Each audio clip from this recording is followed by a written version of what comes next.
Hey guys, today we'll be learning about how you live healthy when you have sickle cell. So firstly, what is sickle cell disease? Basically, it's a blood disorder that causes our red blood cells to change shape.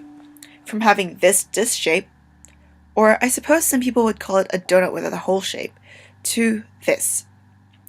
This sickle shape causes the red blood cell to become stiff and sticky, which is why sometimes they end up blocking the veins. Some common symptoms are anemia and pain. Anemia is when a person has less red blood cells than the average person. To put this into perspective, an average person has a hemoglobin count of about 135 grams per liter, while a person with sickle cell can sometimes average to 80 grams per liter. Big difference, right? This can cause a person to have shortness of breath, become dizzy, get headaches, and sometimes jaundice. If you don't know what jaundice looks like, it's when people turn yellow. Their skin becomes yellow and sometimes you can see even the whites of their eyes. For a person who has sickle cell, one thing they should avoid is to increase their chances of getting a pain crisis. When you increase your body's demand for oxygen, the red blood cells release this oxygen, and as a result, they change shape. This sickling causes them to clump and lodge in veins, stopping blood from going to other parts. The parts that don't get blood don't get oxygen, and they die. This is what causes the pain. So, some tips that you can do is, first of all, stay hydrated. Try to drink about 6 to 8 bottles of water a day. You can also get your water from fruits and vegetables. Fruits and vegetables that have high water content like watermelon, celery, and oranges are good for you. Also, try to limit your coffee and tea intake since they are diuretics, which means they make you pee. And finally, don't forget to drink more water when you're physically active or on a really, really hot day.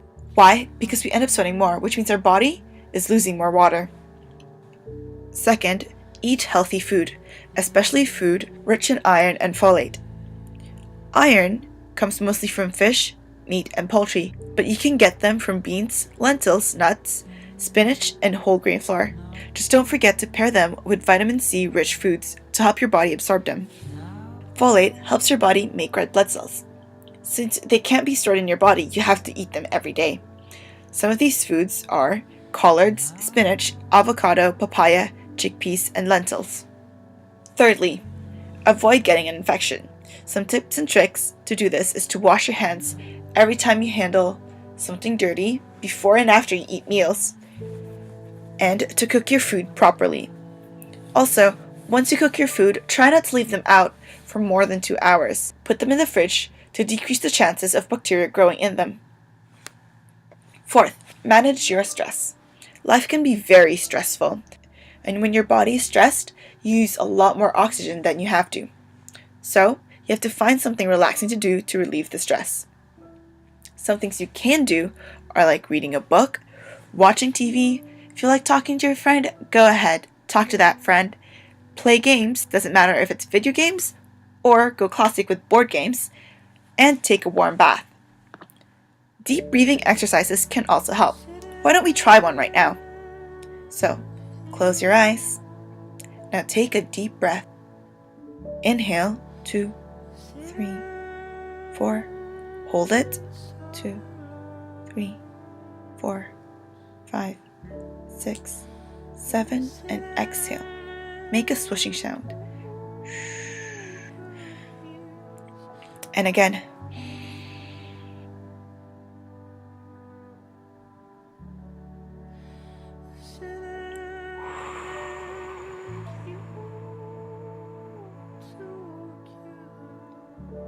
Last time.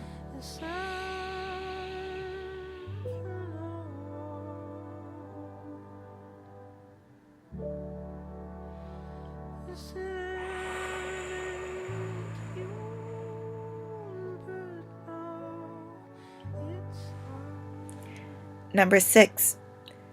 Part of healthy living is also keeping active. Just remember, when you exercise, do so at your own pace and don't overexert yourself. If you feel tired, take a break. A good rule of thumb is to exercise about 30 minutes every day.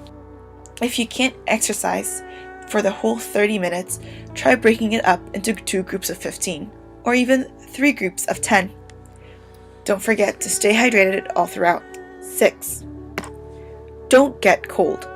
After your showers, Don't forget to wipe off right away. When you go to cold places, always remember to add layers. And finally, before you go swimming, either in a lake or in a pool, make sure that the water is not too cold. You might wonder why the cold will affect you too much. Well, you see, when your body gets cold, it ends up constricting blood vessels, which means this would make it a lot easier for sickled red blood cells to get lodged in them. That's all for your tips and tricks. Thanks for listening. Until next time. Bye!